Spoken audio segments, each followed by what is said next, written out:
So on Tuesday, I got back from England, and on the ride home, before I had even gotten back home, I got a call from crew scheduling, and they gave me a 2-day, altogether 5-leg trip to Miami. And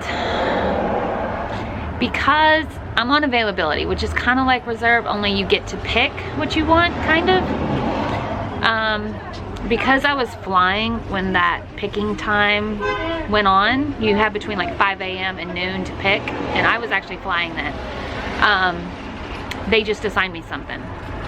So I was way too exhausted to do that. So I called them and got it switched to a little easy Chicago turn. So I did that yesterday.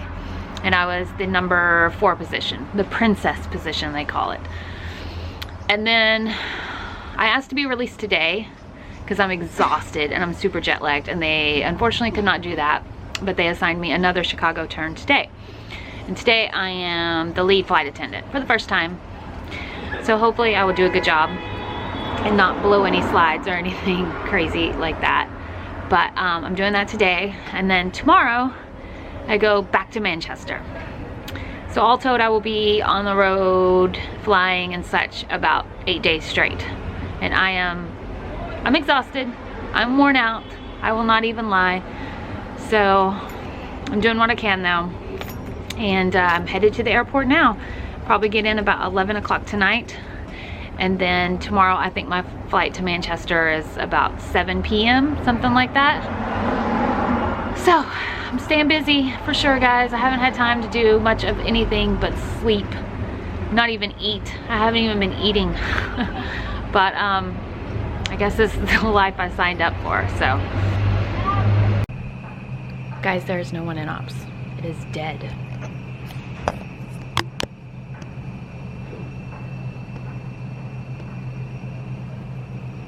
Oh, what's that?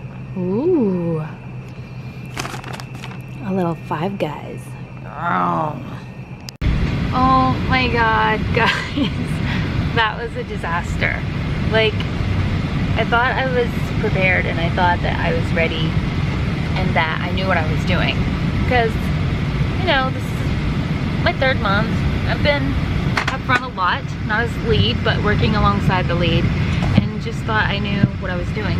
But I don't at all. Like, it's more or less like the timing of things that really messed me up, like when to do certain things. Like, I know that this comes after this, comes after this, but it just got all messed up. I played one video too late, and kind of made the flight deck wait on me, just bad.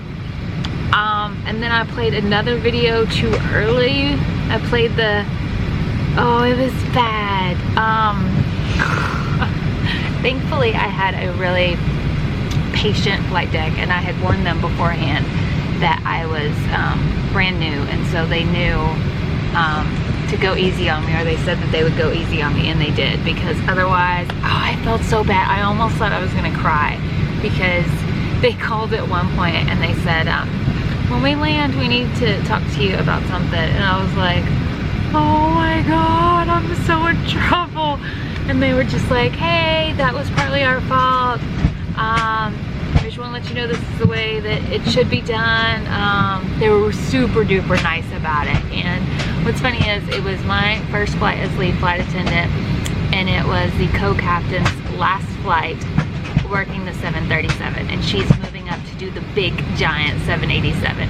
So we took a picture together as my first flight in this role and her last flight, and it all turned out okay. But now I have to do it again on the way back to LaGuardia. So hopefully this run goes better, because I'm telling you guys, disaster. So embarrassing. Oh my God.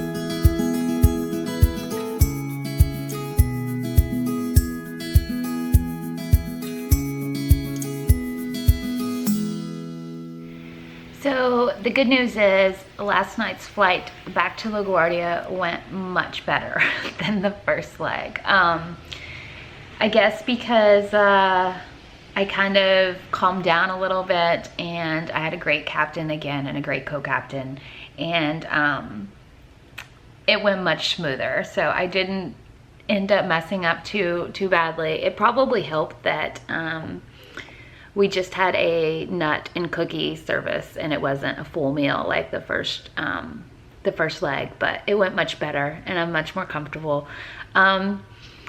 So funny, because when I was doing work trips and when I was doing number 3, who works alongside the lead flight attendant, I really thought that I would like the number 1 position, and I thought it would kind of be my home. And in general, on these domestic type trips, people really have a preference for lead flight attendant or for galley or for aisle. And I thought for sure my preference would be for lead, but after that, I'm not so sure. I don't know if I want to do that again. So we'll see how all that plays out. But I don't know. I don't know. So today is Friday, May 5th. It is about 2:15 p.m. and I have another flight today. Today will be my 6th straight day, and I am going to Manchester, England once again. I actually picked up this trip before I even got assigned to my Manchester on reserve. So my plan was to do my first international flight as the easy main cabin aisle position. And so I picked up this trip and I thought this will be good. This is, you know, an easy, well, you know, easier than galley position to kind of get under my belt. And this was after Rio. And then reserves assigned me the Manchester of the galley. So hopefully this one will be a little bit easier. Right now I feel rested. I finally feel like I'm caught up on my sleep. And I'm sure it's gonna get all messed up again now that I'm going back and changing hours, time zones, 5+ hours, I think it is, difference. So it'll all get messed up again, but this will be my last trip before I have a couple days off. So I'm looking forward to the days off. But I hope it goes well today, and I'm excited to go back to Manchester. I showed you guys that store, Primark. I cannot wait to go back, and I am leaving room in my suitcase specifically to go back and shop. So I haven't shopped in a while, and I'm excited to do that. So I'm just getting ready now. I think the flight leaves at 7:15. It is pouring rain here in New York City, pouring. We're having flash flood warnings. So I'm probably gonna leave here in a couple hours to try to get there. I'll be there about 3 hours early, but that's okay. I don't wanna deal with traffic and with the flooding. So back to England I go, guys. I'm just jet setting all over.